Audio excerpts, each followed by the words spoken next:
My favorite hour of the week, you know what time it is. It's Real Sense Now with your host, Dawood Bedrosian. You're tuning into the right show right here on Real Sense Now. We're giving you a real sense of both what's trending, what's current in our economy, in our real estate market, and in entrepreneurship on the whole. We're here to actually bring to light some of the current conditions, opportunities, challenges many of us are facing when we're going through our day-to-day lives. And what I'd like to do on the show is kind of highlight to help make your life better in whatever way possible that we can give back, add value, and hopefully turn your day, your business, your insight on the situation that we're discussing at hand. We often bring in a lot of guests, and today I have an extremely special guest on the show, Mr. Dwain DeVille. And he's going to actually sit down here to really kind of elaborate, teach us, and expose us to a lot of the key secrets he shares when he's coaching top 100 Fortune companies and how he works with them to turn them around. So why not take advantage of these successes? Because as I say all the time, although owning real estate may be the cheat code to your success, knowing how to run your business at the highest level possible is essentially the cheat code to your success. So if you're tuning in for the first time, we're live here every Saturday at 11 a.m. And on our radio show today, we have a captivating guest. My guest is sitting in front of me. I have been fortunate enough to know him for a long time. We're part of the same whiskey club, which makes us even better friends. And of course, he's an entrepreneur, an author, and a professional speaker. Is a remarkable background that I'd really like to share with you. He began his career in the financial services banking industry, where he honed his expertise in turning around management, as well as other areas that are imperative to a business success. In 1994, Dwain founded WaterMark International and became a trusted advisor to top business leaders across various industries, major universities, and of course, as I mentioned before, Fortune 100 corporation. Dwain's unique approach, and I say unique because once you hear this man's story, you'll begin to understand how his relaxed demeanor shares such poignant keys to ensure your success. I love hanging out with him because he teaches me a whole of a lot whenever we're together. He's been a mentor, he's been a friend, and more importantly, he's been transformative in the way that I approach a lot of my business endeavors as well too. So what better way than to have Dwain on my show and have him share his experiences with you so that you can understand what sets Dwain apart in terms of his awareness for people's challenges, when he's working with entrepreneurs, and how he's able to take a lot of these companies all the way to the top. Dwain, thanks for being on the show. Happy to be here. Man, I'm happy that you're a friend of mine for a very long time. And finally, I have you on the show. You've written an interesting book. It's called The Biker's Guide to Business, When Business and Life Meet at the Crossroads. You had a crossroad in your life, right? Which I want to address because I think this was the pivotal point in the trajectory of where your life was going. I think to your surprise, you had to deal with the fact that you had cancer, and then you had to battle it. Yeah. What happened?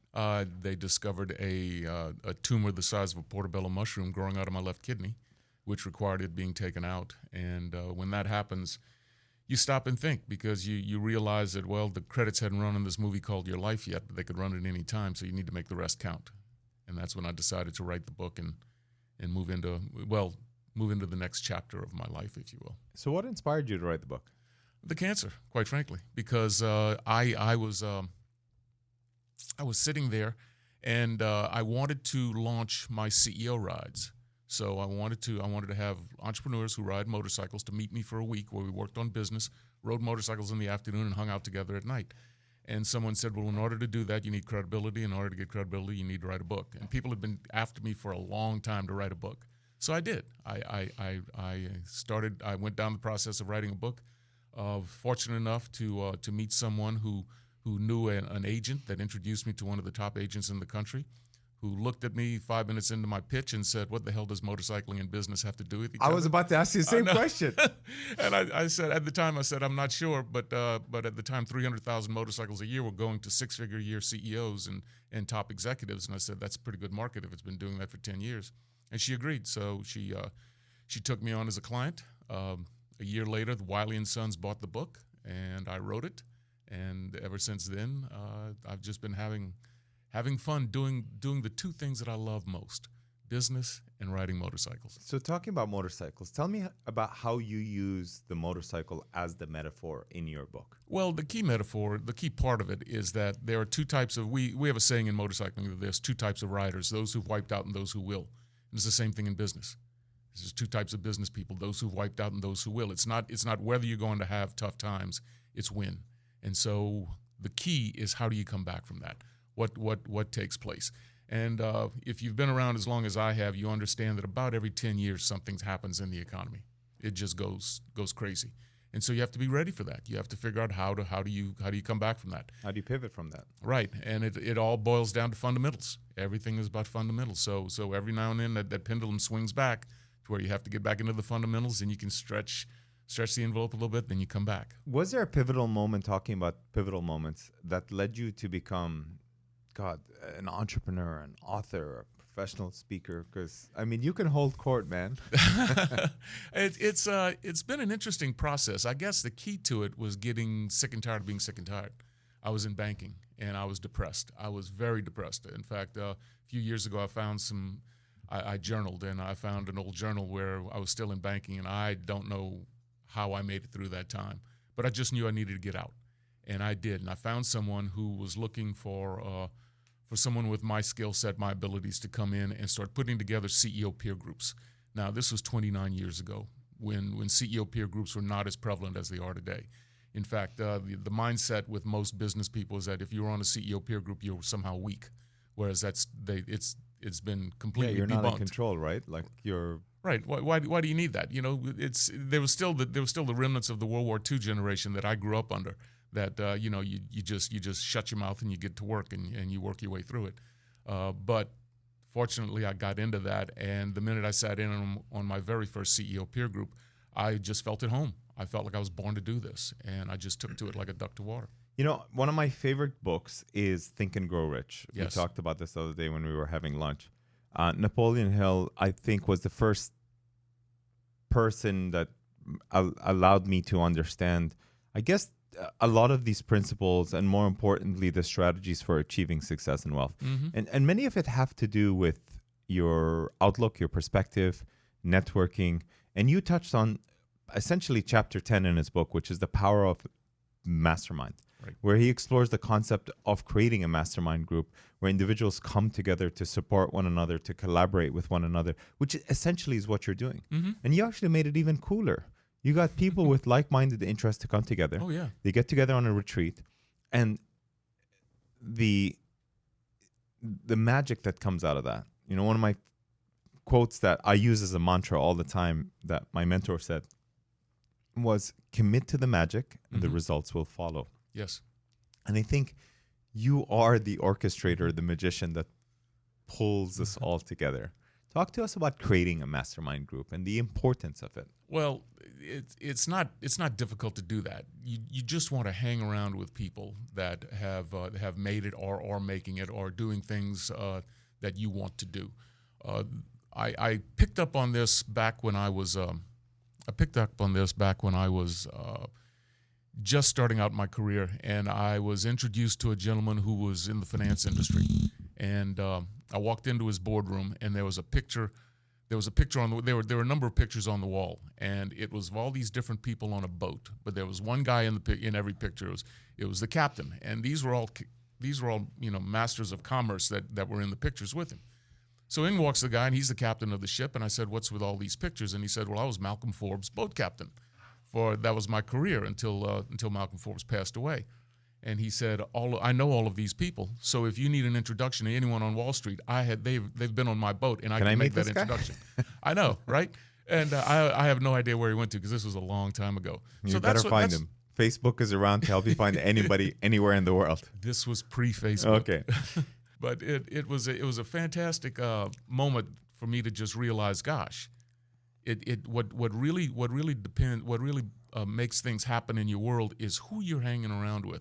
What table do you hang around with? Because he happened to be at one of the top tables in business, and he picked up scraps as they fell off the table.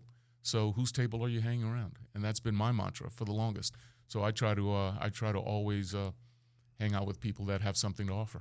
Entrepreneurship has become extremely trendy over the last few years.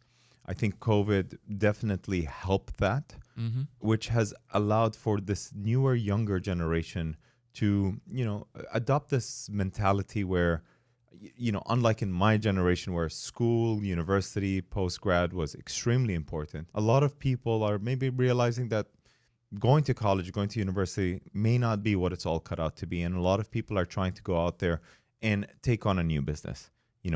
There's so many businesses out there that can provide services for you instantaneously, whether it's, Uber, Airbnb, whatever the case may be. And you can tap into it, whether it's drop shipping or day trading or God knows what, pitfalls we all experienced with everybody that jumped into the whole crypto space.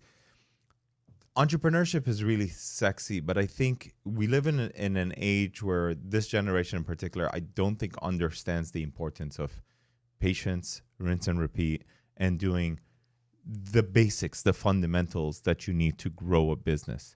I think when I speak to a lot of younger people, they talk to me about opening a $100 million company, or if their company is not valuated at $1 billion, it's not a successful company. And it blows me away because, I remember at one point in time, I think my North Star was to get to $100,000 or something or the other like that.